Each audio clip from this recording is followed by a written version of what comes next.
नमस्कार दोस्तों, only opinion में आपका स्वागत है। तो दोस्तों आज इस वीडियो में बात करेंगे हम राहुल गांधी के बारे में कि आखिर उनकी सदस्यता क्यों गई और क्या है जनप्रतिनिधित्व अधिनियम 1951। तो इसके बारे में बात करेंगे। इस वीडियो को आप ध्यान से देखना, आपकी बहुत काम की वीडियो है और पूरी देखना। हो सकता है आपके किसी भी एग्जाम में इससे क्वेश्चन भी आ सकता है, या तो लोक प्रतिनिधित्व अधिनियम 1951 के बारे में आ सकता है या अनुच्छेद के बारे में आ सकता है, कहीं से भी आपके क्वेश्चन आ सकता है। और अगर क्वेश्चन की बात नहीं, आपकी नॉर्मल जानकारी के लिए भी ये वीडियो आपको देखनी चाहिए। तो दोस्तों आपको बता दूं, जैसा कि लोकसभा के सचिवालय से नोटिस जारी हुआ है, उसमें लिखा हुआ है कि अनुच्छेद 102(1) और जन प्रतिनिधित्व अधिनियम 1951 की धारा 8 के तहत राहुल गांधी को संसद की सदस्यता से अयोग्य घोषित किया जाता है। तो आपको पता ही होगा कि केरल से सांसद है, केरल के वायनाड से सांसद है राहुल गांधी। और आपकी जानकारी के लिए ये बता दूं कि ये जन प्रतिनिधित्व अधिनियम 1951 17 जुलाई 1951 को लागू हुआ था। और आपको ये भी पता होगा कि एक 4 साल पुराना केस था। क्या था, मैं आपको बताता हूँ। एक मानहानि केस था 4 साल। जैसा आपको पता है कि इसमें सूरत के एक सेशंस कोर्ट ने राहुल गांधी को 2 साल की सज़ा सुनाई है और 15,000 का जुर्माना भी लगाया।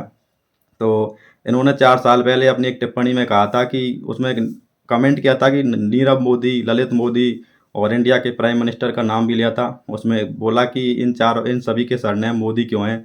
तो इस आधार पर इनको सज़ा हुई है और सज़ा के आधार पर ही इनकी संसद की सदस्यता की गई है। तो आपको बता दूं कि संसद की सदस्यता में संविधान के अनुच्छेद 102 और 191 में लिखा हुआ है कि अगर कोई सांसद या विधानसभा का कोई सदस्य लाभ के पद धारण करता है या दिमागी रूप से अस्वस्थ है या दिवालिया है या वैध भारतीय नागरिक नहीं, अर्थात बीच में कभी उसकी नागरिकता चली जाती है भारत की, तो उसकी संसद की सदस्यता रद्द की जा सकती है। दोस्तों इसके अलावा 2 नियम और है, उनके आधार पर भी किसी सांसद या विधायक की सदस्यता रद्द की जा सकती है।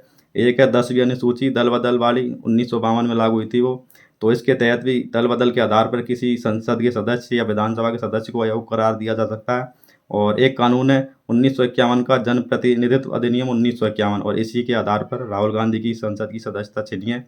तो इसमें लिखा हुआ है कि इस कानून में कि आपराधिक मामलों में सजा पाए गए अगर सांसद या विधायक, उनको अगर अब कोर्ट ने इसकी सज़ा सुनाई है तो उनको अपनी सदस्यता से हाथ धोना पड़ेगा, मतलब रद्द की जा सकती है। देखिए धारा 8 में स्पष्ट लिखा है कि अगर कोई सांसद या विधायक दो दो समूहों में अपनी दुश्मनी पैदा करने की कोशिश करता है या रिश्वत लेता है या चुनाव में अपनी लोकप्रियता का गलत इस्तेमाल करता है, तो उनकी सदस्यता रद्द की जा सकती है।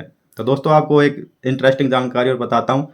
2013 में ऐसा ही एक अध्यादेश लाया गया था जिसमें इसी अधिनियम में संशोधन की बात कही गई थी। तो उसमें लिखा हुआ है कि अगर कोई भी सांसद या विधायक आपराधिक मामलों में अगर कोर्ट के द्वारा दोषी करार दिए जाते हैं, तो उनको कुछ शर्तों के आधार पर ये छूट रहेगी कि वो अपनी सदस्यता नहीं खोएंगे, मतलब वो उसके लिए अयोग्य घोषित नहीं होंगे। तो दोस्तों अगर ये कानून अगर आज लागू हो जाता तो राहुल गांधी के लिए कितना फ़ायदेमंद होता। तो इसी के आधार पर इनकी सदस्यता छीनी है। तो उन्होंने, और दोस्तों अगर आपको भी इस बारे में आपकी कमेंट में कोई राय है तो आप ज़रूर बताइएगा, आपकी क्या राय है कमेंट में। और अगर वीडियो अच्छी लगी हो तो लाइक कीजिएगा और थैंक यू। चैनल को सब्सक्राइब भी कीजिएगा। ओके।